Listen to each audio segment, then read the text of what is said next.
right, folks, let's get started. Happy Thursday. I feel like there's less of you. Is that yeah, what happened? right? You scared us all? I mean, if you've made it this far, like, how could you possibly be scared? Like, I'm not. okay. Yeah, no, I'm just saying. We definitely, I think we had about 30 or 40 students drop at the beginning of the course, so. Yeah. Like we started with, I think, 130, I want to say, and we have about 100 now still enrolled. So. Jan's class is worse. I do know that. You know, it's all about, well, it's fine. I think when I taught 340, it had a 30 or 40% either withdraw fail rate. So either 30 or 40% of the students either withdrawn from the class or failed. So that was fun.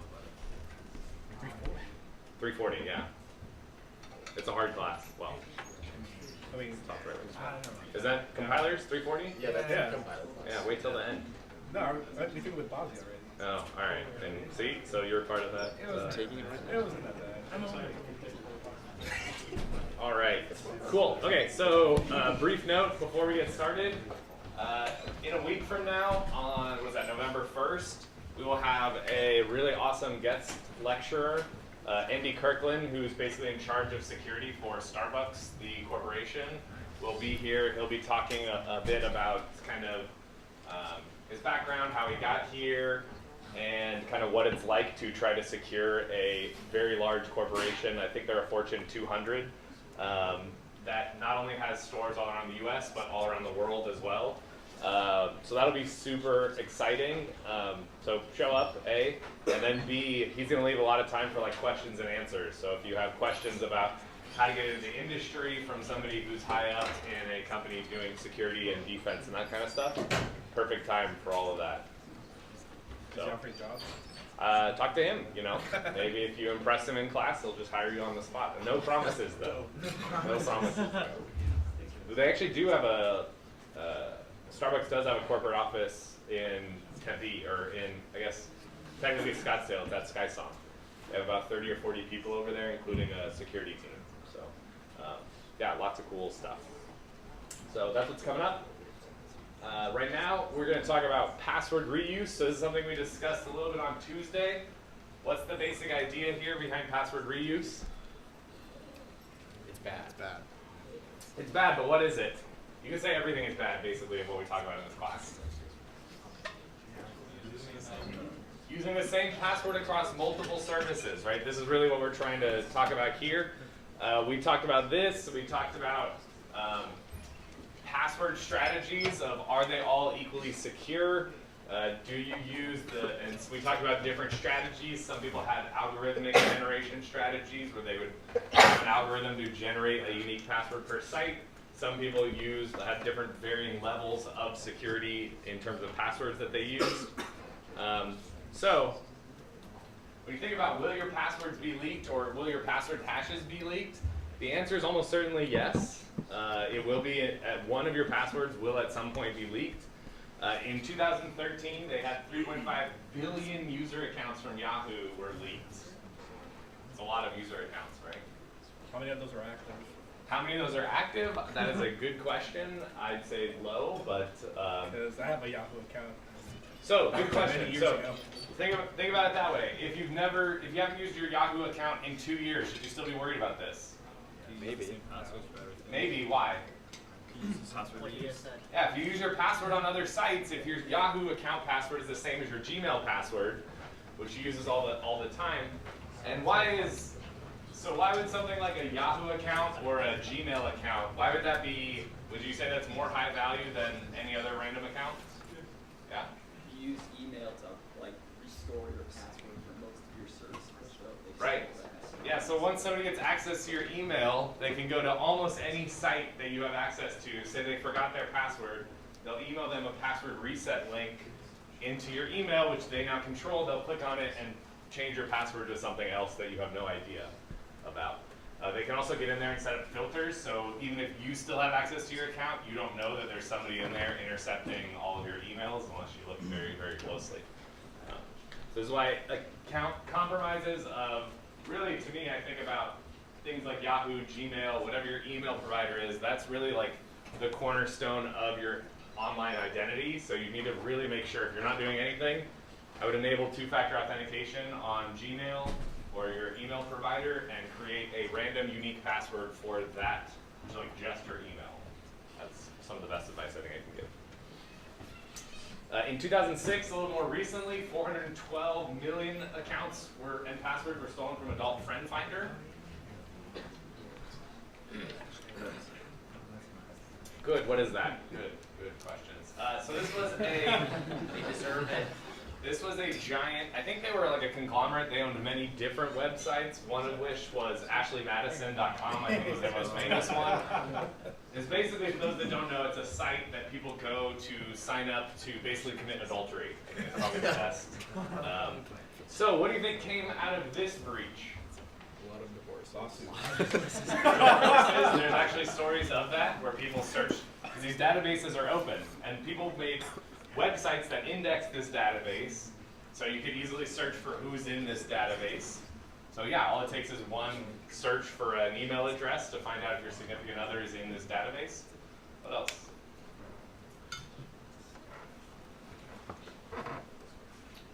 Yeah? They can like try brute forcing other accounts. So yeah, so similar type of password reuse thing. They could try to break passwords and then see which ones are used across other sites. Apparently you're not a very evil group of people. Blackmail is something, oh, you were gonna say that? Yeah, so blackmail actually, there were significant cases of blackmail arising from this.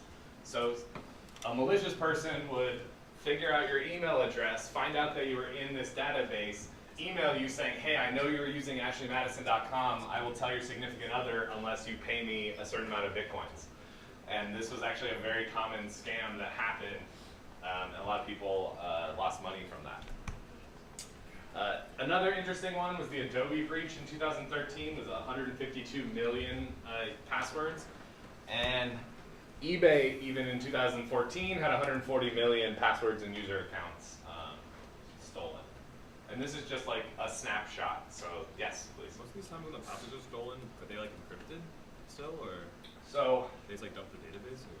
it depends. Usually it's a database dump, so it will be, it all depends on the exact data, but usually it'll be at least usernames or email addresses, along with, if they're doing it right, salted hashed passwords with a good hash function. As we'll see, that's usually not the case of what they do.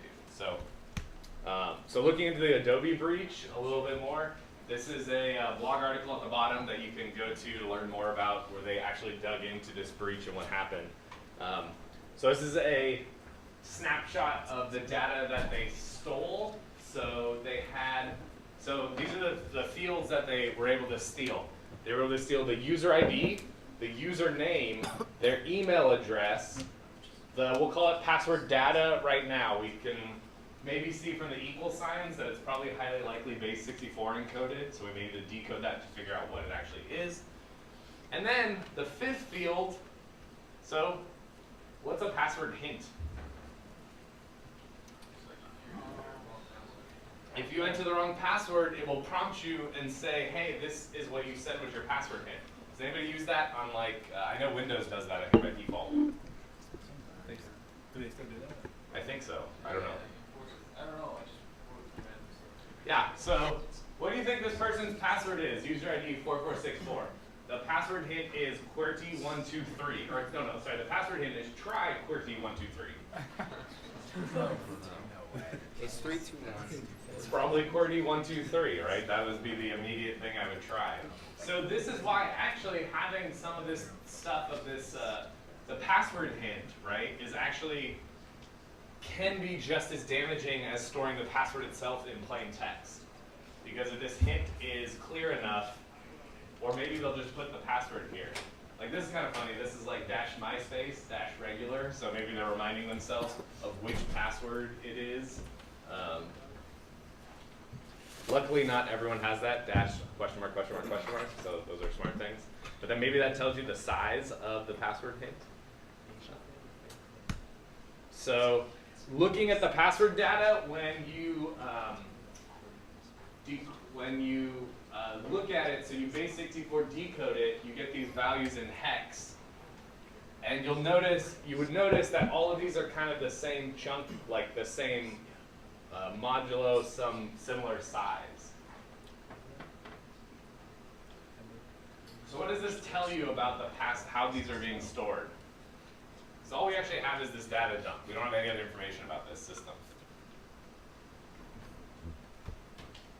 So let's think about this. Does it look like a hash? Yeah. Why? Like random alphanumeric. It could be like encrypted or it could be a hash. Well, why can it be a hash? Those are the same size. But these are two different sizes. And these are two different sizes. And these three are different sizes. So what's one of the properties of a hash function? Same size. Same size output, right? So SHA-256 outputs a 256-bit hash. So you would, unless they're doing something very weird where different user accounts are encrypted with different hashes, or different hash functions of different sizes, we could probably safely say that this is not hashed, because otherwise they would be all constant and be the same. But we can maybe ask, well, it looks kind of like gibberish, so, and maybe we could look at QWERTY123 and compare that and say, okay, that's probably not, it's not just a stored version of QWERTY123. Maybe they are using some kind of encryption. So you can do this, you can look at an account and see how many of the password data lengths were 8, 16, 24, 32. So these are all multiples of 8. So this would maybe say, and we've looked at encryption functions, and they operate on what? Transposition and What's like DES or AES? key. Blocks of data. Blocks of data, right? And it outputs ciphertext in blocks, which is very similar to kind of what this looks like, right? It's outputting blocks of data. So one thing you could interestingly look at is, okay, how unique are each of these outputs, these blocks of data? And you can see that in 1.6% of the passwords, there was this value in the first block of data. Yeah. Isn't this like the sort of the same problem with that Linux penguin thing you showed us? That like similar passwords will have like similar like encryptions. Yeah, so this would probably tell us that there's no salting or anything going on in here. So they're all encrypting, maybe we don't know the key in this case, but they're all encrypting to the same value.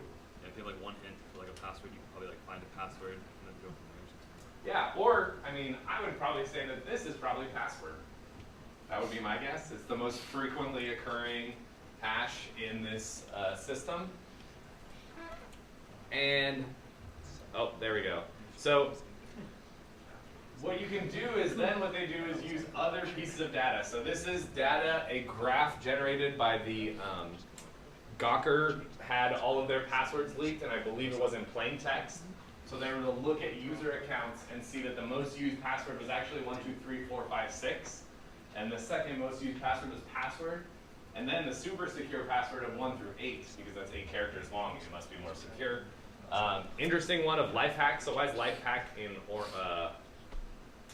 whatever, red here, red colors here? It's one of like, isn't it one of like Gawker Media's? Like, Yes, it was one of Gawker's websites, right? So they were using their password of the website itself.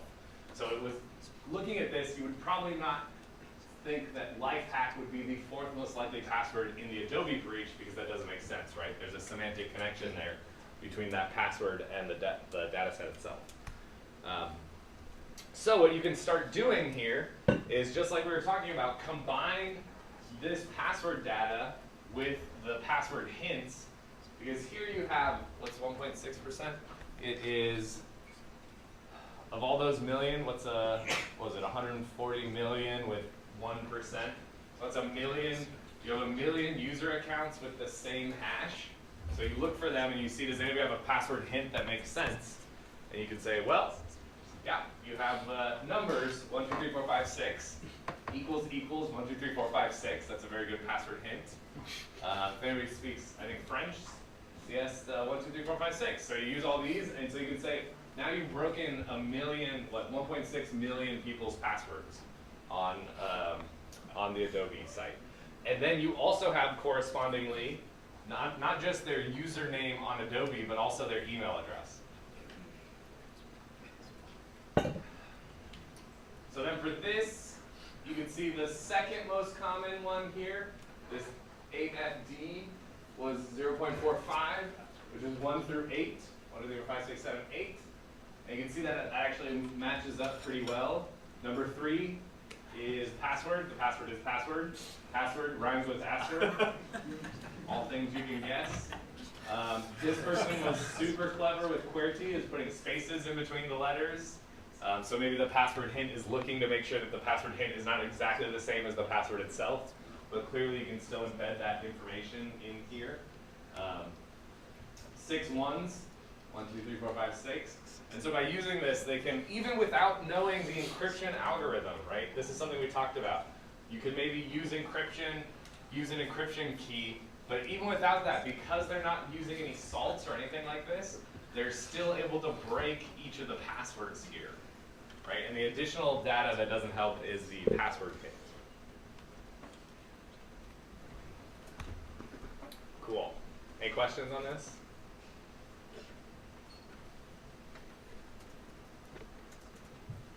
What about Webpack? What was that? Webpack is a password, right? This is for, this is a graph from Gawker Media. So you can see it doesn't map 1-to-1 here, right, of these most frequently used passwords. So you have to use your intuition, and also, I mean, you actually don't have to use your intuition if you have these password hints. You can read through them. And once you've broken one of these password hints, that tells you now everyone who has this same encryption, encrypted output would tell you which ones are the same. So doing this, quickly summing this up, this is about 3 or 4% of that data. So about 4 million passwords that you now have that you can then try those username and passwords on other accounts. Yeah? Would encrypting the email account also provide any protection against this? I don't know. What do you guys think? Yeah. Not encrypting it, but maybe hashing it. So as a business, would you want to hash their email addresses? No. Why? You can't send them emails, right? You can't notify them of sales. You can't even, I guess you could do a password reset. So you could hash the passwords. You would probably, if you're doing this encryption thing, you would probably do that. In this case, it would be nicer because now you don't, because we don't have the encryption key, that we can't go backwards, but that isn't to say that the people who stole this didn't have the encryption key. All we have is the leak of this database, and so we don't know what other information they have that they didn't give to us. They could very easily have the key that unlocks all of these things and just decided not to release it, but released everything else. I wouldn't say that's out of the realm of possibility, so I'd still consider it as part of my threat model. Cool. Yeah, this is crazy. This happens all the time. It's actually super sad. So password managers. So this is what we've kind of talked about a little bit. Basic idea is some other program that keeps track of your passwords on various websites or applications and generates random passwords for websites. And so what do we think about this as a group? What do you think? We'll go in the back and work our way forward. Yeah. It's good because it encourages people to use hard to guess passwords unique for each site. Okay, good, because it forces people to use random, difficult to guess passwords for each site. Yeah. You still have the same vulnerability that if someone gets one password, they get all passwords. In what sense? That if they get like your master long password, then they have all passwords. But so I guess it puts it up more to the individual as like how much they want to secure their own like master password. Right. So you still have, well, it's a kind of a different threat model in some sense, right? Because so usually what will happen in a good password manager is all your passwords are actually encrypted with your master password. So you have this master password that then unlocks your passwords. And so the idea is if anybody, well, somebody to get access to your passwords would have to steal maybe your database and then guess your master password. So there is kind of a, once you get that one password, you get them all. But they have to then steal that password database either from your local machine or from that website rather than basically any password on the web or password database on the web. Other thoughts? Yeah, back there. Bad. Bad, why? Because not all of them have been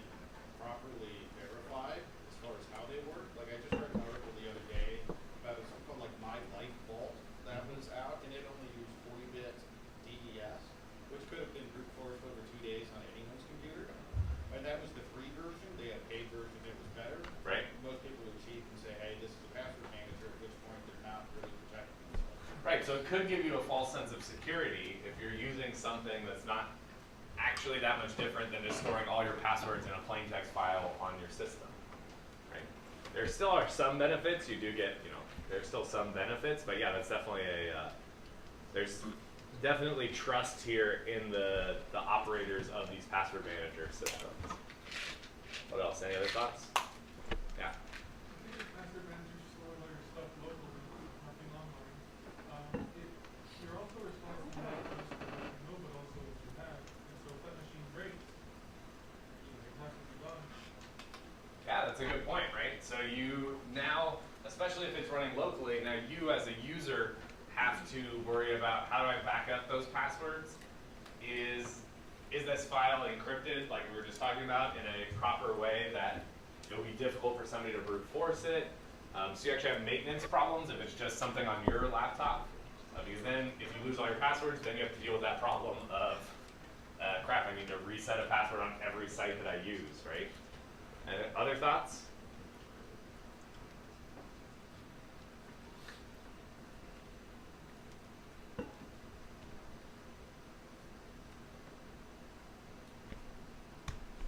So it really, I think, comes down to who do you trust? So this goes back to the point over there. Do you actually trust the people making this application?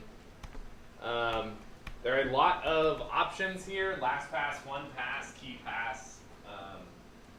So for me personally, I would usually not use a free password manager for the similar reasons as especially a service like LastPass. It's like I want to pay them money so that they can secure my passwords, right? They're storing an encrypted copy of my passwords. It helps that a lot of these companies, LastPass in particular is the one I'm more familiar with, that's not to say the other ones aren't, are very open in how their systems work. So they even tell you, LastPass says we don't even store, we don't store your passwords, we store an encrypted blob that you then basically downloads to your machine and it decrypts it with your master password. So even if somebody were to break into LastPass, if they just stole the data, all they would get is those encrypted blobs that are as strong as your passwords. You have other things to think about there of, do you trust them not to be storing and stealing your master password as you put it in? How do you know that they're not doing that? You could analyze the source code, you could analyze the binary, but at the end of the day, it's really about trust. So for me personally, it's a step above using the built-in functionalities of your browser. Especially now, I will say the best thing, if anybody uses an iPhone, the iOS 12 integration with third-party password managers and the other apps has completely changed. So it's really great. You go to an app and you get a bar at the bottom that says, oh, LastPass has an account for this app. Do you want me to type it in? Another thing that password managers are good at defending against are phishing attacks. So what are phishing attacks?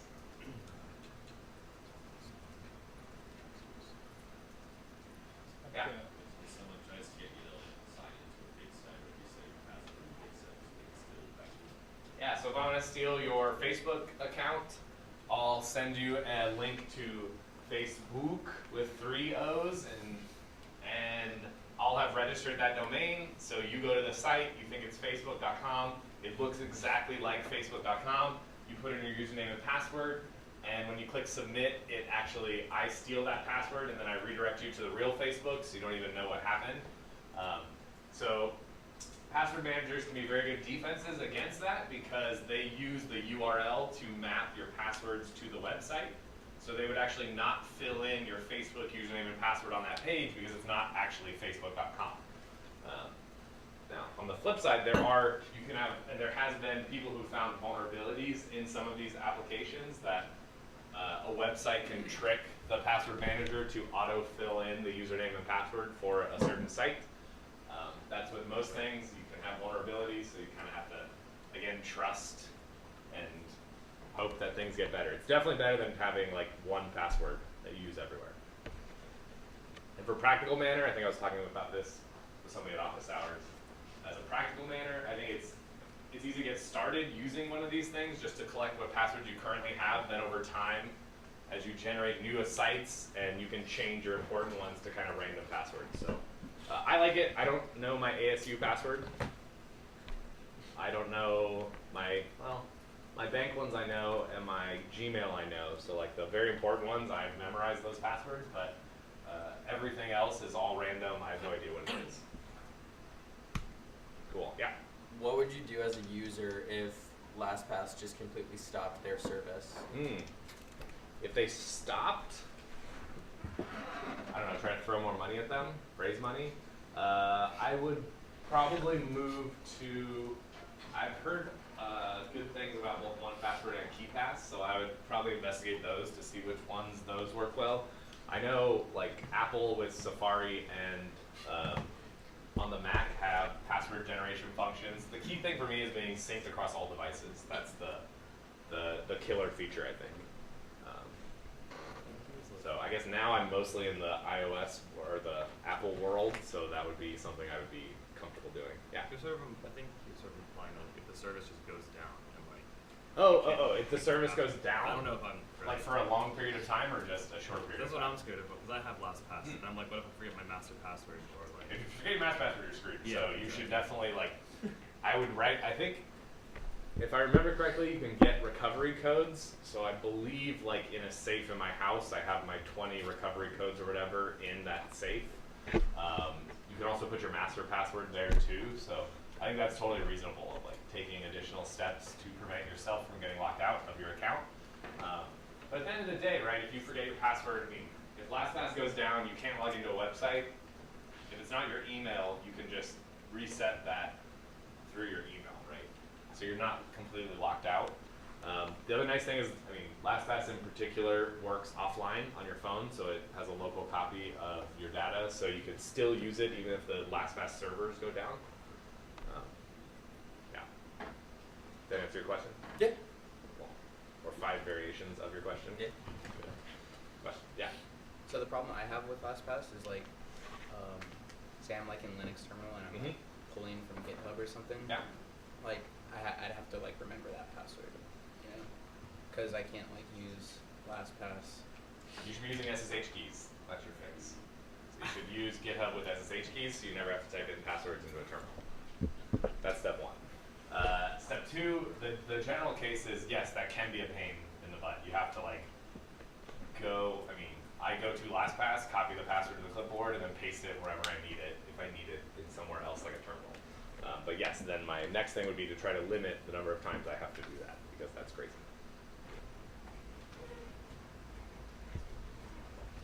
Yeah.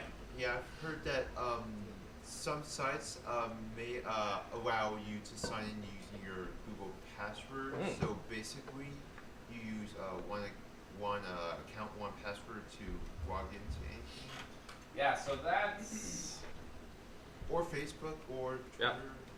Yeah. I actually don't think we'll talk about that, but that's, technology-wise, that's called OAuth.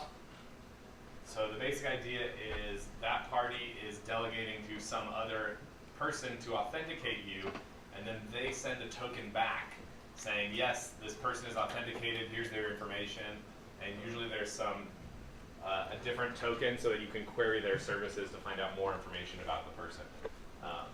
That's a super interesting thing. So if you think about a business, if you're owning a business or a website, do you want your customers to have accounts with you or with Facebook or Google?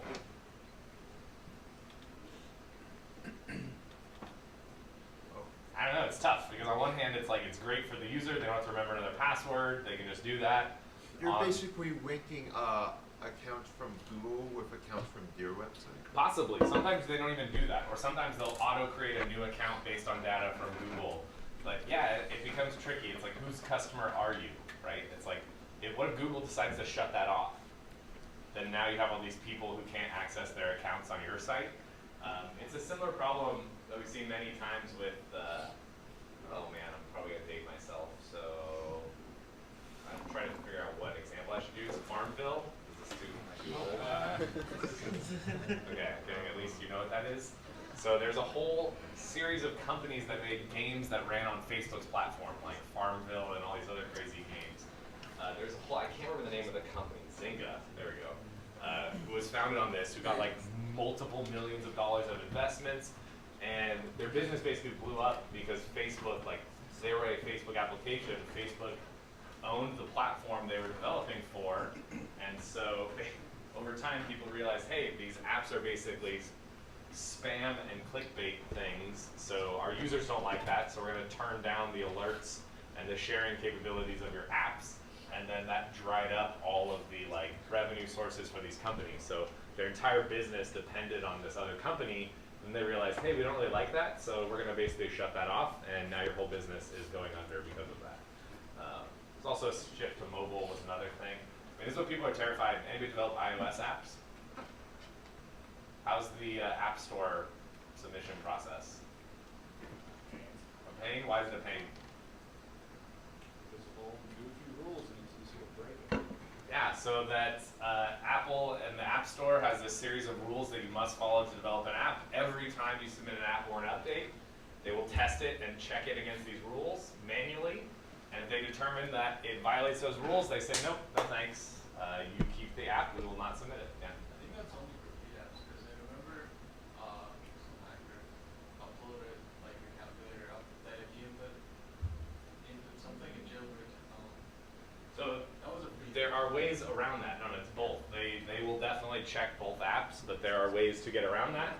The ultimate lever that Apple has, of course, is there's a blacklist on your phone that they can add your app's name to the blacklist, and it wipes it on every Apple device that they have, which is great for protecting against malware. It's a different thing if your entire business model depends on getting money from Apple and Apple's customers. So, anyways, businessy things to think about, yeah. I actually talked with someone who had made the company OpenFaint, which was like basically like the leaderboard system that a lot of mobile gaming apps were using. Apple tried to buy them, they said no, and then Apple was like, we're gonna make Game Center. Yes. So just talking to him about how they like had to reposition the company and everything to not go under. Yeah, And they ended up being successful, but this happens all the time, right? It's like, join us or we'll crush you. Yeah. And so, yeah, you have to deal with that. Cool. That was a crazy tangent, but fun. Okay, so we talked about password recovery, right? So what are the different ways that you can get access back into your account? We've talked about one of them, email. How do those actually work?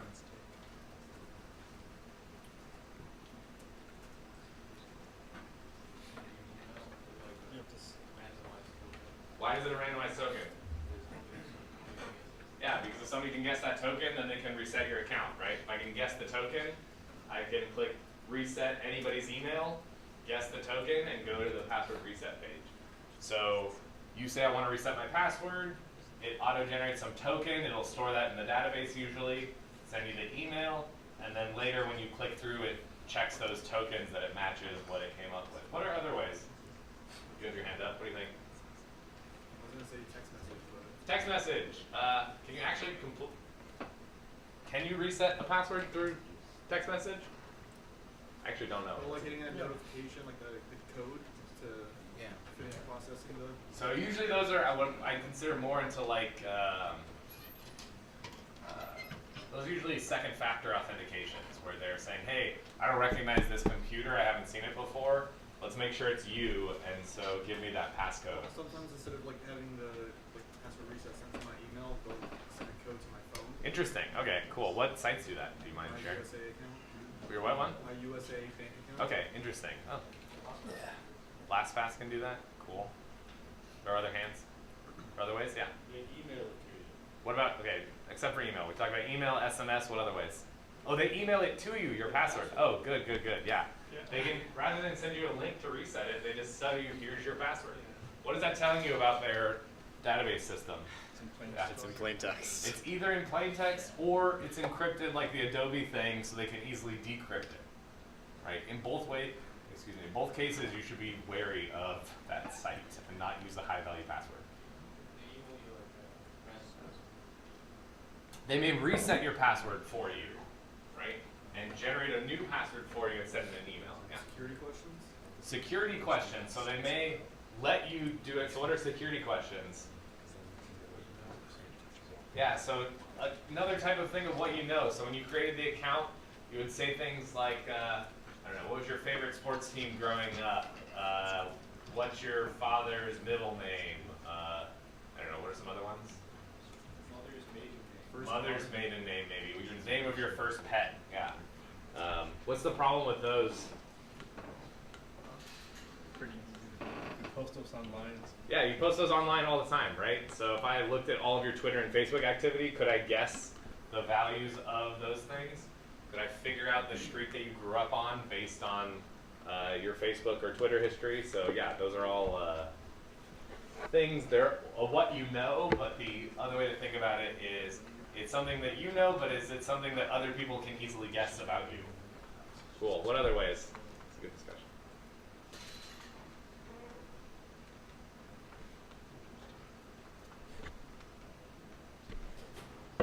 You call them? You ever do that before? No? I've had to do this with my bank a couple times. It's like an old account you haven't used in multiple years. You try like 3 different passwords, it locks you out completely, and it says if you want to reset this password, call us. And so you have to call them and authenticate to them over the phone by giving information about yourself, you know, who you are, those kind of things. Yeah. I think Google maybe does this. It'll sometimes ask for like previous passwords that you've used on this account. Interesting. I have not heard of that, but that's interesting. So doing previous passwords, so that would actually be something clever that an attacker would be unlikely to be able to guess unless they already have that information. Yeah? Facebook has you pick your friends out of a set of pictures. Yes. I like that one. That's a cool one. So yeah, identifying just based on pictures which ones are your friends. So would be something that somebody who doesn't know you would maybe not be able to do. So we talked about this. We talked about security of your inbox, and your email is an incredibly important part. Two-factor authentication. Okay, cool. So we've been kind of talking about this a while. Now we'll more formally talk about this. So when we think about two-factor, is two-factor mean your password and your security messages? Or your security, what do we call those? Security questions? Why not? You're shaking your head. You must have an answer.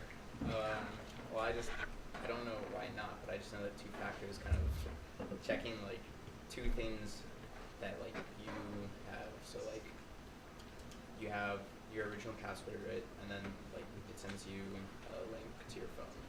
And yeah, so what is that? Yeah. Those are both things that you know, so it has to be something you know and something. Right, so it goes all the way back then to what we talked about at the beginning of authentication.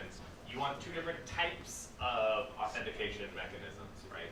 Something you know or something you have. So in that case, the text message says, do you have the ability to receive text messages from this phone number that you told us about earlier? It could be now Google's doing less of that and more pop-ups on an app. So the app will pop up something saying, do you want to authenticate? Yeah. Is two-factor about the type of authentication or the channel or band that authentication is done through? You want to explain more? Yeah, sure. So like the security question is done over the internet on my website. I enter my password over the internet on the website. But when I verify that I have a authentication number, that was communicated through the phone channel and not directly over the internet. Likewise, some companies will send you a postcard with a code to verify that you're at an address. It was verified through a physical mail channel opposed to that same line of communication with the company. Yes, I think I think they're very closely related. I wouldn't say they're exactly the same thing. So the difference would be if you're communicating the same piece of information across different channels, it's not. I would say it's not two-factor authentication. So for instance, if they're saying, send us your password and then call this phone number and enter your password in, it's like that's not really 2 factors, even though you're using 2 different communication mechanisms. In all those cases, I think it's more about you, by receiving that information through this channel proves that you own that thing. So getting a text message means that you can receive text messages from that phone number. It is difficult to spoof and to be able to intercept other people's phone numbers. I would say, well, the address, like physical piece of mail, means that you can get mail, like you have the ability to get mail from that address. It doesn't necessarily mean that you live there. It could be that you're stealing that mail or whatever, but at least, you know, that's what it's saying rather than the specific communication mechanism. There was a third example you had, but I don't remember what it was. Okay. Yeah, good question. Just on that. Yeah, please. They do like bank account verification. They like take out a certain amount of cents and then you do how much they took out. Yeah, so anybody ever do this where you want to, if you want to transfer funds between one account to another account, you put in all of the bank account information to the first account, and then it says, okay, we made a tiny transaction of a certain number of cents that we took out of that account. Go to that account and tell us what that was, because if you can view that balance, that means you can transfer money out of there anyways, which means we're fine with taking that money out of that account. It's actually kind of crazy because all you need, the only piece of information you need to transfer money out of somebody's account is all the information that's on a check that you could get from that person. So this is what tries to defend against that. There's a funny story I heard about, but I don't quite know if this is true, but where basically there was a bank that did this but would leave the money, like it would deposit money into the account when they would do this and not take it back. So they would create like thousands of fake accounts, each depositing like 5 cents into this account to get like free money. And they like automated this and script this across a large number of banks to just like get a bunch of money, free money out of this. Yeah, like 5 cents at a time or whatever. I would not recommend this. This is not a good way to make money. Cool. So yeah. So and yeah, this all goes back really to the authentication categories. The exact factors you're asking for really kind of depend on what your threat model is, right? So most websites don't require, as we've talked about a bit, a blood sample, right? For you to like mail them a blood sample every time you use the app, or there's no blood test kit that you can plug into your phone to verify who you are. Anybody use Google Authenticator app? What is that? Yeah, you want to explain? So in the beginning, you can scan a code, and then the author can connect with the account, and then it will. I'm listening. I'm pulling up my app. I just want you to know. I'm pulling up my app. I'm listening. Not just checking my phone in the middle of class. And then every time you open it up, it will show you a code and use for checking. Yeah. So this is my Google Authenticator. I can show you. I've got a number of sites on here: Google, Dropbox, LastPass, GitHub, and apparently another. Oh, the ASU Google one. So why am I okay showing you these passwords? Yeah, so I think it's like 30 seconds or something. So each passcode is only valid for 30 seconds. The way this works is actually super cool, interesting, like crypto, where basically you scan, to set it up, you scan a QR code on the website that shares some private secret that both the server and you have. And then over time, they can keep generating random numbers such that if you know any single random number or random code, you can't predict the next one. But if you have the secret, you can predict the whole thing up to whatever point in time that you generate. So yeah, super cool. So in order for you to use this, within 30 seconds, you would have to know this and my password, right? So you'd have to know my password for Google or Dropbox, which I already told you are random things, and then you'd only have 30 seconds from getting that code to using it. So this way, even if you steal my password somehow, you still need this Google Authenticator app with this secret code that's stored on here. Yeah. Also, what it does is some websites have this whitelist, so you can register them, but you won't have access to them. And to get whitelisted, you have to talk to somebody that's already in that website. Interesting. So yeah, you can use social proof to get onto a website. So actually, Gmail used to be like this when it first started. It used to be invite only, and to get a Gmail account in like 2003, 2004 was like a huge deal. So yeah, it spread like organically. That would be like a who you know, but I wouldn't necessarily say it's like a, yeah, it's kind of tricky. So yeah, it's like social-based authentication, I would say. So anybody work for ASU or have worked for ASU? What happens when you try to log on to my ASU? Mobile authentication. Yeah, like you have to download an app or something like that so you can authenticate on the app. Yeah, Yeah, so they're forcing everyone to use two-factor authentication. There's an app called Duo. So basically when I try to log into my ASU, a request pops up on my phone that I approve from the phone. You obviously have to set that up beforehand, but the basic idea is the same, of proving that I know the password to my ASU account and I have possession of this phone. So you need two of those things in order to log in as me, not just one. Cool. Any questions on two-factor? I highly, highly recommend it. It can be a pain in the butt sometimes, but I don't know. The way I think of it is like you can get locked out of your apartment by leaving your keys in your house. So that's a pain, but we still lock our doors and use locks. This is kind of the digital equivalent of making sure that you can do this. Yeah. There was a hack that I read about that targeted like non-two-factor authentication websites, where he would sign up with like the support email for the website, and the websites that didn't protect against it, whenever somebody went to change their password, it would create like a feedback link, or like a link that you go to reset your password, and it would create a support ticket for that, which was linked to the email that he signed up with. So he would sign into his account and then be able to see the email and click the link to reset the password. That is crazy. So you could take anybody's email from the website, reset their password for them, and then have access to their whole account. Yeah, so that's like a crazy, being able to create an account, it's almost like an authentication problem in some sense, or a registration problem of, yeah, if I can sign up as an admin, like it's game over, right? Or in that case, if I can sign up as a support person, which you wouldn't necessarily think is security critical, if there's all the password reset links in there, then it becomes security critical. Yeah, he did it to a bunch of websites like Slack and stuff then after that they implemented two-factor authentication. Interesting, yeah. That's why it's super important to enable, right? Yeah. Anything else? Cool. CAPTCHAs. So what is a CAPTCHA? Those squiggly lines that they try and... The numbers that used to look like numbers and now they're all messed up, or a challenge from Google to identify street signs in an image, or an OCR figure from a book where you have to type in what word it is.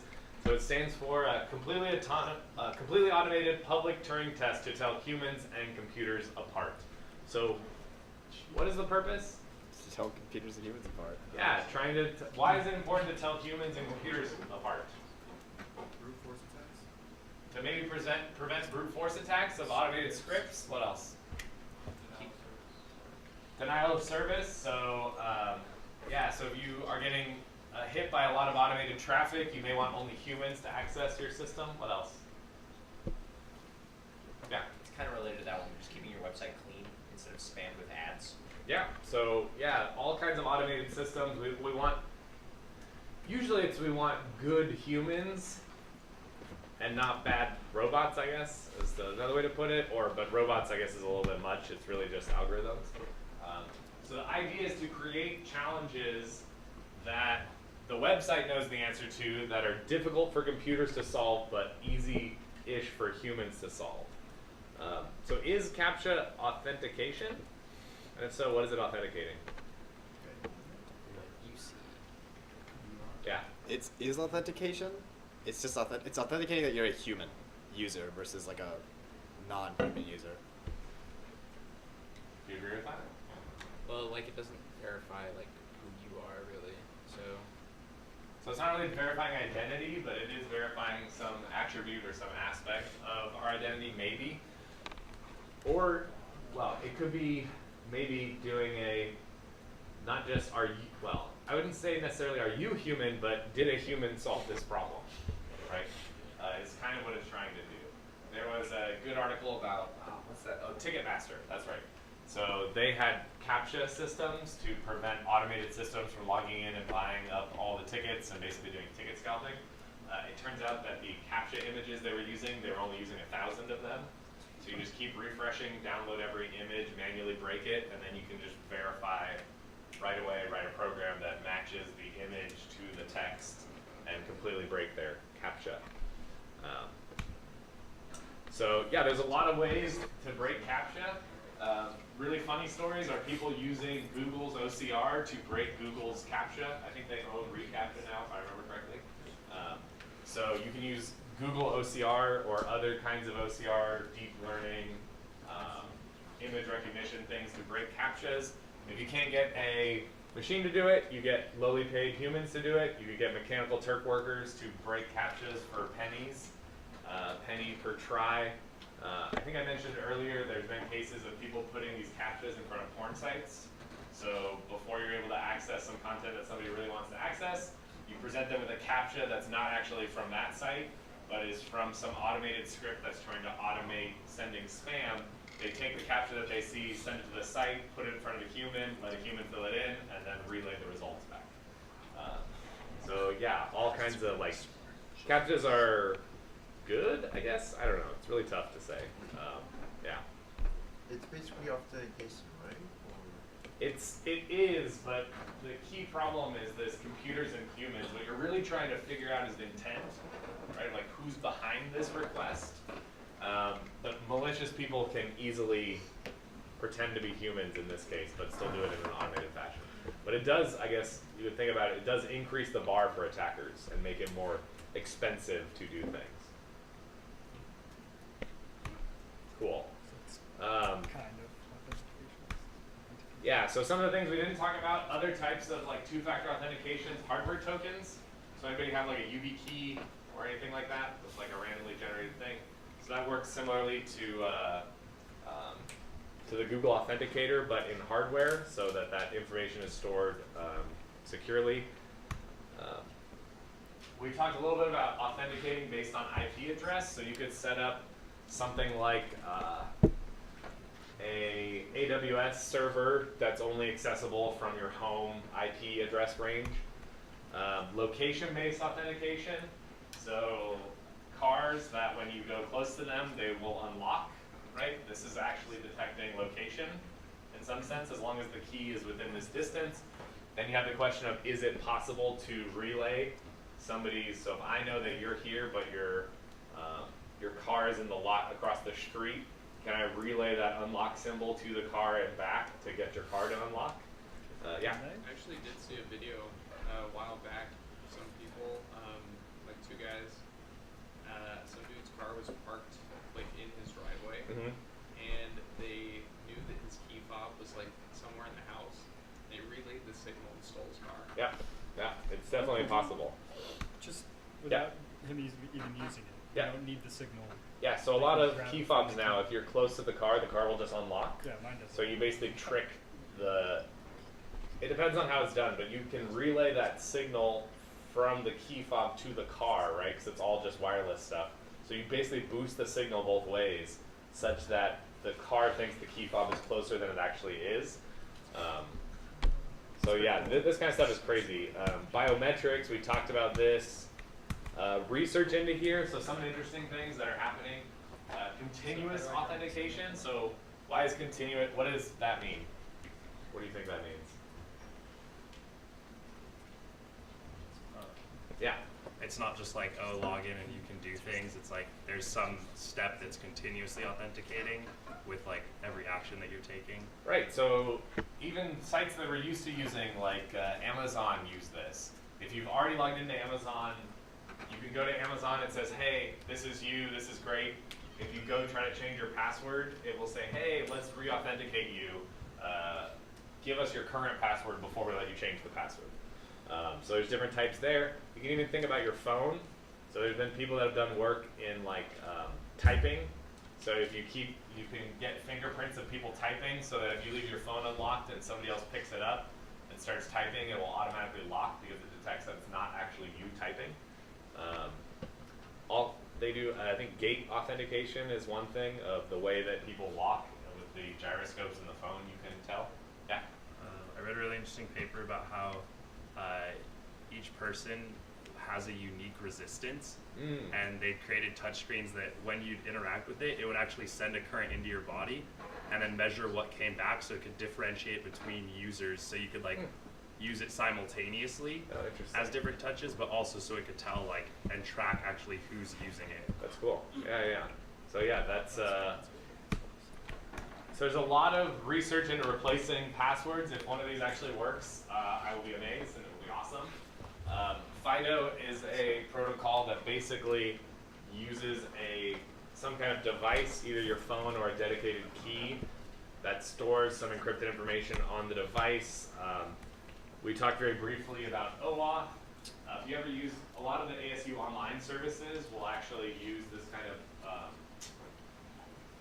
access and authentication delegation model that we talked about with OAuth, where you go to a website, it says, okay, you can log in with your Facebook account, so it sends you to Facebook, you log into Facebook, and it sends the information back to the original site.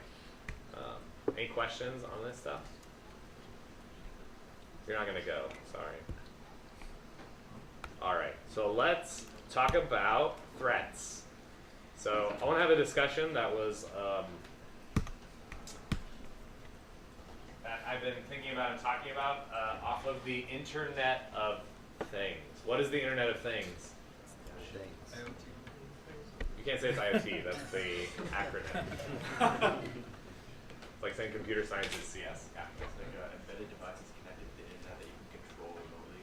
Yeah, so exactly. The core idea is basically any device. It could be an embedded device. It could be, if you think about basically many devices you can buy today, fridges, microwaves, this says hairbrushes, scales, have the ability to access the internet, and even more so now have the ability to be controlled through the internet. So you can get smart light bulbs in your home to control the light, all this kind of stuff, connecting this to the internet. So is this a good thing? Yeah, why? So why is it good? It's convenient. That's why, I mean, people wouldn't be buying these things if they weren't like useful for people. Okay, so it's convenient. So, I mean, the old, I guess, pipe dream is your fridge being able to text you when you're out of milk. So you can go to the store on the way home and get milk. You can even hook up all these things to other IoT hubs and devices like Alexa. You could have Alexa control the light in your house to say, turn off the lights in the living room, and it will turn off those lights. What other thoughts? Yeah, I know you have a good one. Terrible. Terrible. Why is it terrible? Because it creates a giant fragmented environment of embedded devices that are made by a bunch of different manufacturers with their own standards that will never be continuously updated and will inevitably be vulnerable to something in the future. Cool. Okay, very pessimistic view. So you basically view each of these items here as an attack point that either somebody, and this has actually happened, so I like this title, the Internet of Things is becoming the Internet of Threats. And one of the key, so there was the Mirai botnet, which I can't remember the exact number off the top of my head. I think it was 10 to 20 gigabits per second, or maybe more. They were able to generate traffic to take down large servers, and the way they did this was taking over devices like routers and other kind of hardware devices that hadn't been upgraded, creating a botnet out of all of these, and using that traffic to take down sites. So yeah, one thing to think about is if you get this microwave, what if that company goes under? How many updates do you get on like your laptop or your phone? A lot. Like Microsoft is once a month. iPhone is, I don't know, once every 3 months or 4 months, right? Is your microwave getting updated that much? No. What about your fridge? What about, anybody have a Nest? A company that doesn't even exist, or I guess they got bought by Google. There was another company that, some kind of company that went out of business, and now all their devices are bricked, and you can't even use them. If you could use them, and they have a security vulnerability, who's going to update that? Okay, so this is kind of the context of things we want to be talking about.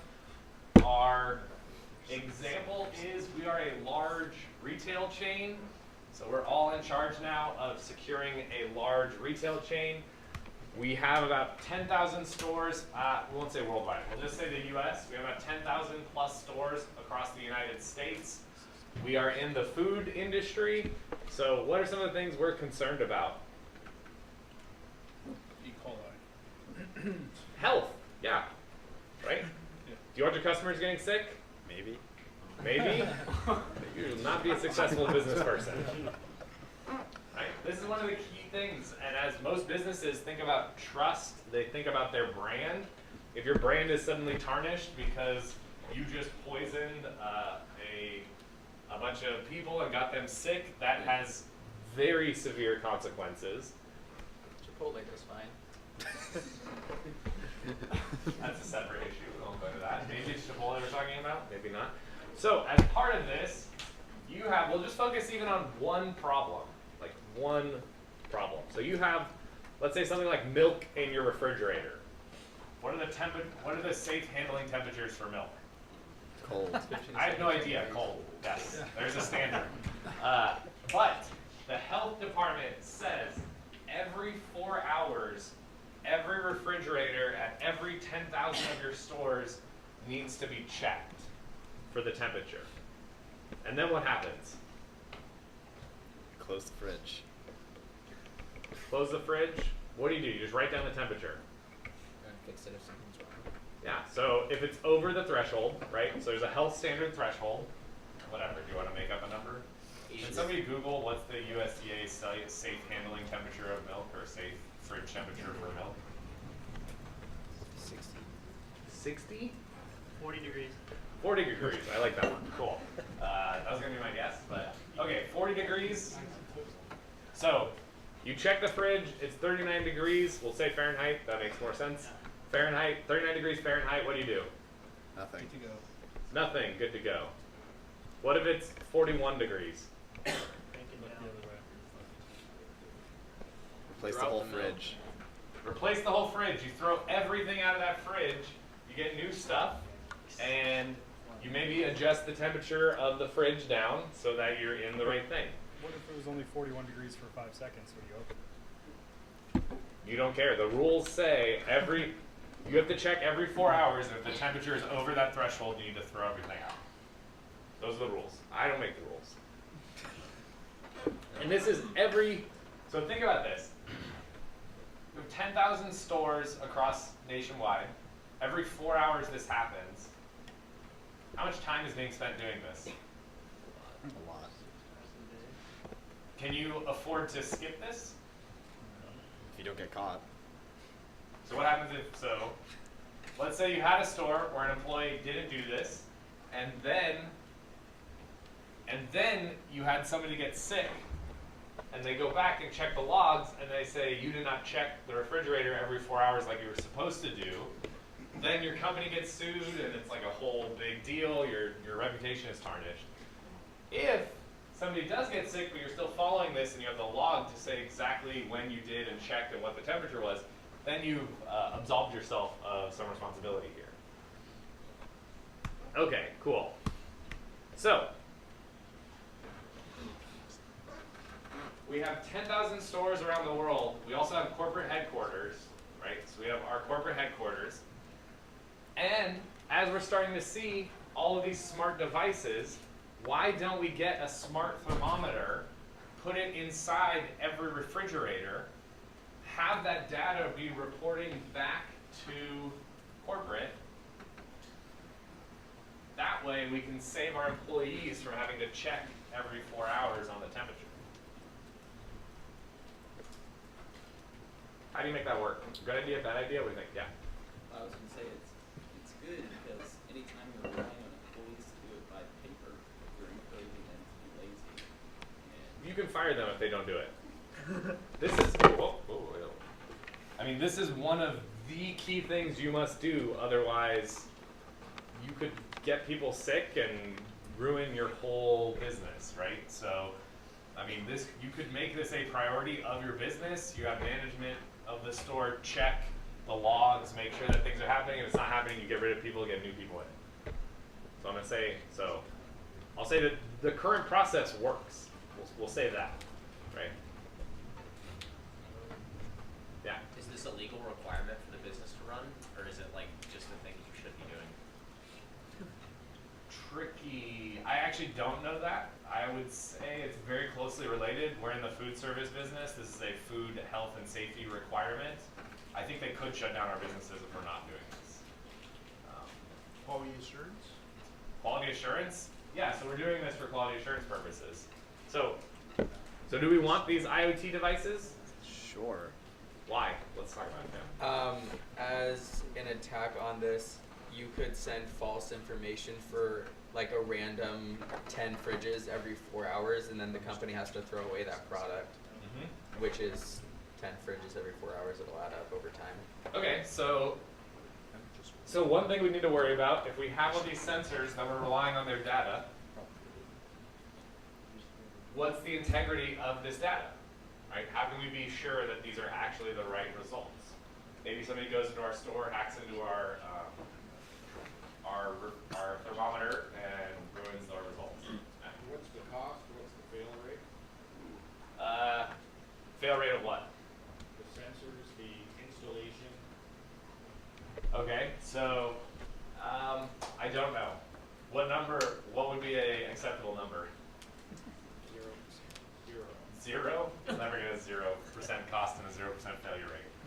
It's definitely going to cost some money, but the hope is that it will save our people time from checking the fridge every 4 hours. What if the thermometers are wrong? What if the thermometers are wrong? Well, you could say the same thing about the thermometers on the refrigerators already, right? So you're trusting that those thermometers work. I think we could put at least enough faith that they will report the numbers. We would have to worry about other people. Yeah. You have to worry about your dependency on the thermometers. In what So if sense? the thermometers break, you have another method of like changing the temperature. Right, because in this case, who's checking? I mean, so if we go back to the old scenario, how do you know if a thermometer breaks? Yeah, you have somebody checking every 4 hours that it breaks. Let's think about it from a different perspective. So we now have smart thermometers. Do we need to take measurements every 4 hours? No. We can get constant temperature. Would that be nice? Yeah. Why? What was that? It's a lot of data. It's a lot of data? You scared of data? Oh, I mean, I want you to follow that thought. So like why is that a problem? Or why could that be a problem? It could be like a lot of information for the database to store, and over time, like over like 10 years, that could be just a lot of, not like useless, but like redundant information. Yeah, let's say it's every 10 seconds. Well, we'll say at that granularity, it's reporting the current temperature of the fridge back to corporate. Do you need that information? You only need it every 4 hours. What was that? You only need it every 4 hours, so you don't have to store that data every 10 seconds. You can just check if it's above the temperature you need, and if it is, report it, and if it's not. Okay, so then let's think about that. Okay, you maybe don't have to store it, but we have the data. I mean, you can get an 8 terabyte hard drive for like $200 now, so the storage itself is not going to be too crazy. Yeah. Monitor for trends. Maybe I'll monitor for trends. Maybe you can actually detect when refrigerators are going on the fritz and proactively replace them so you're not out of refrigerator and your store has to close or something. There could be useful reasons definitely for storing historical data. So let's go back to your thing. So, okay, so we have this system. The data is coming in. Now, so just like before, we have this case. If the temperature is under 40 degrees Fahrenheit, we're fine. What happens when a fridge goes to 41? Throw everything away. How? We have to alert the workers to. You have to alert the specific store from the corporate office. You have to somehow alert the specific store to do what? Change the milk of a specific fridge. Yeah, to change the milk, or that the specific fridge is bad, to go chuck everything in there. How do you do that? Yeah, wait. So you can like call them up or something? I don't know. Okay, call them. There's 10,000 of them. What if they all spike at the same time? Yeah. Maybe like a secondary, What was that? like a secondary device. A secondary device in what sense? A backup to keep track of if the first device failed. Okay, now we're worried about so we know that it's working, right? It's reporting back to corporate. We've detected a fridge hot situation. Fridge is 41 degrees. What happens? How do we make that happen? Yeah. Why don't we just connect the data to the corporate and the store manager's phone so he gets an alert every time? What if they're on vacation? Well then, What if the store manager is fired and we haven't hired a new one yet, and one of the employees is acting as the interim manager? Yeah. We could put like some sort of light or sound like to notify people like in the area, like Put an alarm yeah, some sort of alarm. in front of the fridge and scare all the customers. it could be a store phone, so the But- phone isn't connected to the manager, it's connected to the store. Okay, store phone. Yeah, most stores have some sort of computer system in place already, like in the back. You could definitely just have something that pops up an alert. Who's back there checking? Make the manager do it. Person that would have been When checking. do they check? How often do they check? Yeah, every 4 hours. If you're using a new refrigerator, you can like browse Facebook on them these days. So you just put a message up on the screen. Okay, put a message on the screen. But then we have to upgrade all of our refrigerators. which I'd say buying a smart thermometer that we want is going to be a lot cheaper than buying new fridges. Yeah, in the back. I was saying maybe it texts somebody, maybe the system notifies like on-duty managers. Text someone. Are people in retail stores usually busy? Let's say it's rush hour. Yeah. Well, could be a way where we could like possibly display like don't buy from this fridge or lock that fridge or something. Ooh, I like that. Okay, remotely lock the fridge. Now we need smarter fridges too. But yeah, we could do that. What else? What is the side thing?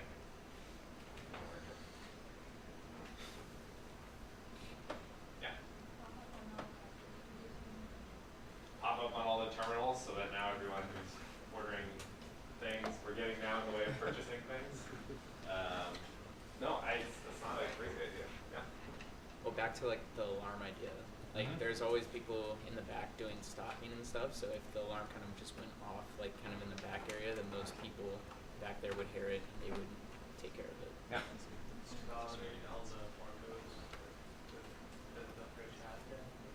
Ooh, okay. In what sense? But When you scan it, let's say I'm making something with this milk, right? I don't need to scan anything. What if it's an ingredient in what we're making? Oh yeah. Well, you bought it before. No, if it's like Starbucks I or have it. something.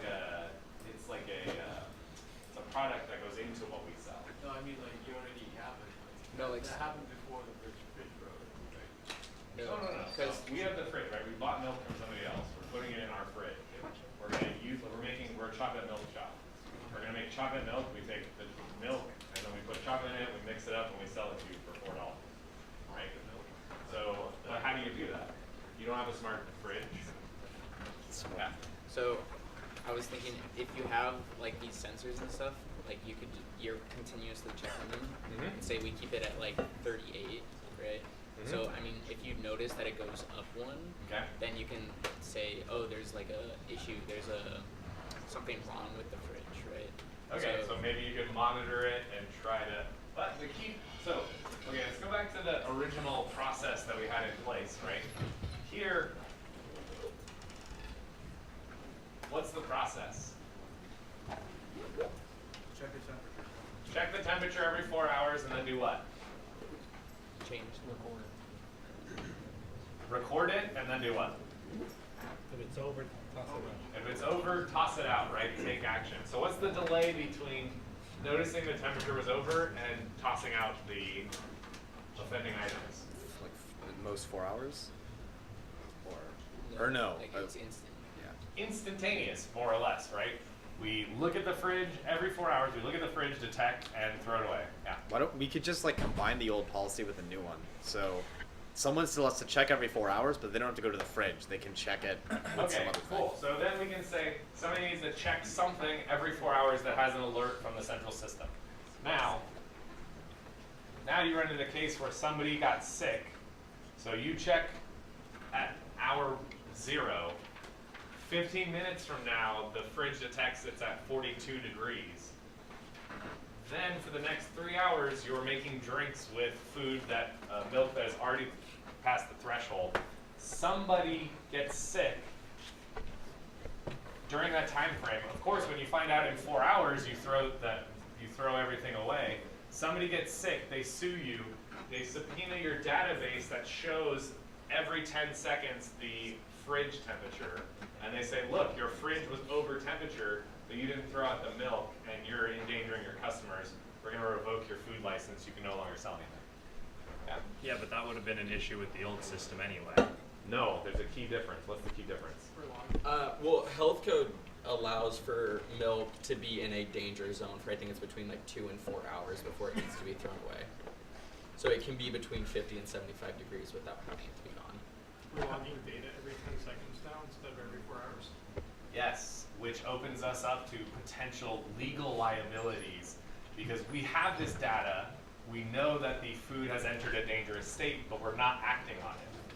Whereas before we were following the prescribed limits of check every 4 hours, and of course, just like you said, that could have happened, and it does happen. I mean, it could go up and then just go back down and be perfectly safe, but the problem is the legal, basically, and health requirements of checking every 4 hours once we start collecting this data every 10 seconds, we open ourselves up to potential legal liabilities because we have no effective way of acting on that information. And it's, you know, if you have one store, it's pretty easy. When you have 10,000 plus across the country, it becomes a more difficult problem. Yes. In other words, it just moves the goalpost. So, Yes, or I think the interesting thing here is not just the security aspects, which are good things to think about if somebody wants to mess with us by hacking into our fridge devices. That definitely is an avenue we need to consider. But this idea, and this was from talking with somebody in industry,